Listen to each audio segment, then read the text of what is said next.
Welcome to Catholic Focus. My name is Pedro, and today we'll be looking at one of the most famous objects in popular Christian piety.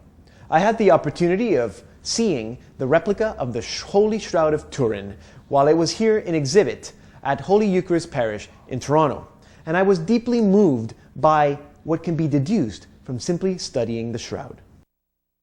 Holy Eucharist is a Ukrainian Catholic church, and in the Ukrainian tradition, icons are very important. The Shroud of Turin is somewhat of an icon. In the Second Council of Nicaea, when there was a misunderstanding about the purpose of icons or the value of icons. In fact, there was even a movement at that time that wanted to see icons completely removed and destroyed. In fact, they were destroying icons. That Second Council of Nicaea reacclaimed the importance of the icon as being like a window that you view, and it touches our minds and hearts to the sacred. This is an icon. And so, I began my quest to find as much as I could about the Holy Shroud, and also about the man behind the shroud.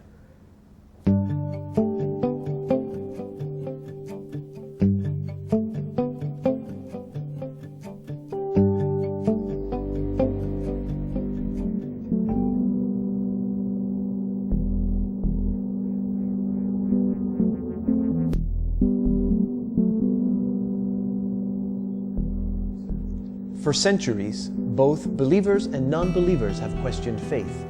For many, scientific proof is necessary, and so we go on in search of evidence as if finding it would prove the very existence of God. For some, the Shroud of Turin may very well be that proof. A new era began for the Shroud of Turin on May 28, 1898, when amateur photographer Secondo Pia made the first photograph of the shroud. The negative of the photograph clearly showed what many already believed through popular piety for centuries. There is an outline of a man embedded onto the cloth. We may never know who this man was, but thanks to science, we are able to determine many facts about the cause of his death. For many, these facts point to the indisputable certainty that the man who was wrapped in the Shroud of Turin was in fact the man who many call the Christ. The Shroud of Turin is a burial cloth measuring approximately 14 feet in length and 3 feet in width. On its frontal and dorsal sides, there is the image of a man. Careful examination reveals that this man was beaten everywhere except on the soles of the feet and the pubis, and it can be speculated that he suffered an extremely torturous death by crucifixion. When someone is crucified, there are a couple of possibilities as what the final mechanism leading to death might be. Death might occur because of hypovolemia, which means a loss of blood volume, and that could occur because of a loss of blood through wounds, or possibly from dehydration when the water content of the body is lost and the blood volume goes down and there isn't enough blood circulating through the heart. And the other possibility might be is that there might become difficulties in breathing because of the position of the arms. The breathing might be done just by the movement of the diaphragm, which over a period of time becomes very inefficient, and once lack of oxygen occurs, all of the cells stop working and a person can die from asphyxia, which means a lack of oxygen supply to the tissues. In 1978, the shroud was subjected to a series of non-destructive tests using some of the most highly sophisticated equipment available. These experiments rendered startling results. The man of the shroud was about 5 feet 10 inches, and his build allows his weight to be evaluated at about 176 pounds. It is difficult to determine the ethnicity of the man based on his features. The cloth itself is made from flax fibers that are woven in a 3-to-1 herringbone twill. This weave was common in the ancient Middle East and not found in Europe when the shroud was first displayed there in the 14th century. Traces of human blood were found on the shroud. Those who studied the shroud claim that this blood was already coagulating on the skin, and claims are made that because of this, the blood belonged to a human body at the time of death.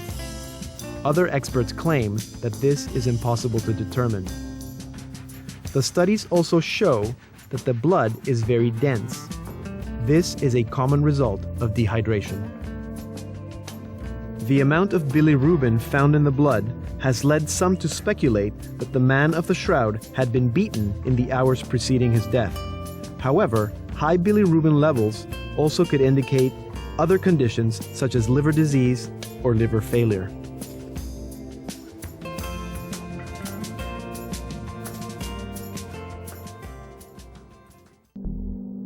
On the right side, between the 4th and 5th ribs, there is an oval-shaped wound which is 4 centimeters long.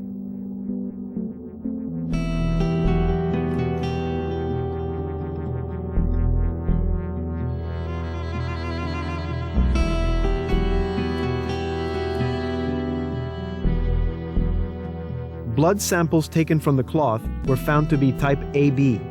These samples also help determine the DNA of the man of the shroud. This information is detailed in Dr. Gasa Valdez's book, The DNA of God. The book explains that the blood samples are so old and degraded that very few DNA segments were found, eliminating any possibility of cloning anything from the blood found on the cloth. Other DNA experts argue, however, that so much contamination exists on the shroud that no DNA test, no matter how carefully done, could ever be considered definitive. These blood samples match the samples found in the Sudarium of Oviedo, the sweat cloth that, according to tradition and scientific studies, was used to cover and clean the face of Jesus after the crucifixion, and that is preserved in the Cathedral of Oviedo in Spain.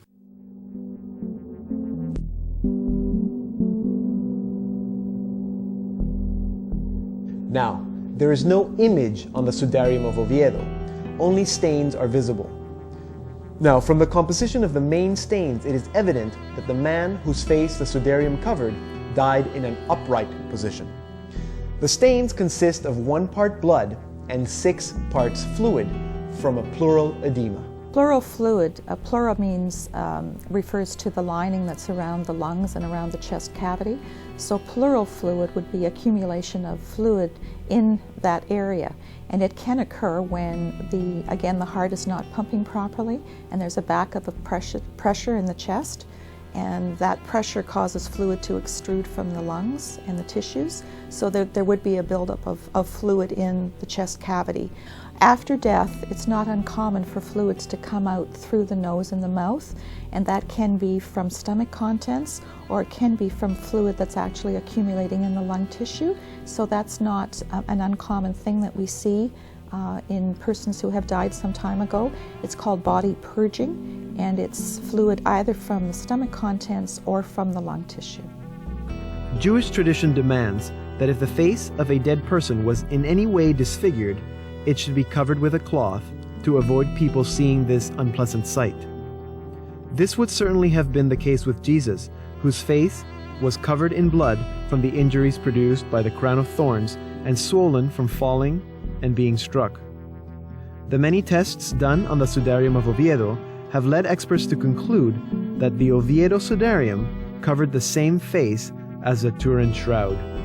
On the chest, back, and legs, there are more than 100 round markings, less than an inch large, which could have been caused by the tearing of the skin and by bleeding under the skin. These wounds occur in groups of 2 and 3 and match wounds inflicted by flogging with a Roman flagrum, which was a wooden stick with many strings tipped with barbell-shaped balls of lead or bone. The pathology of the image on the shroud also shows that the man of the shroud was beaten by 2 people, one on the right and one on the left. We can also deduce that the one on the right was the taller one. He was also more vicious. It can also be deduced that this person on the right, unless he was beating with a backhanded blow, was left-handed.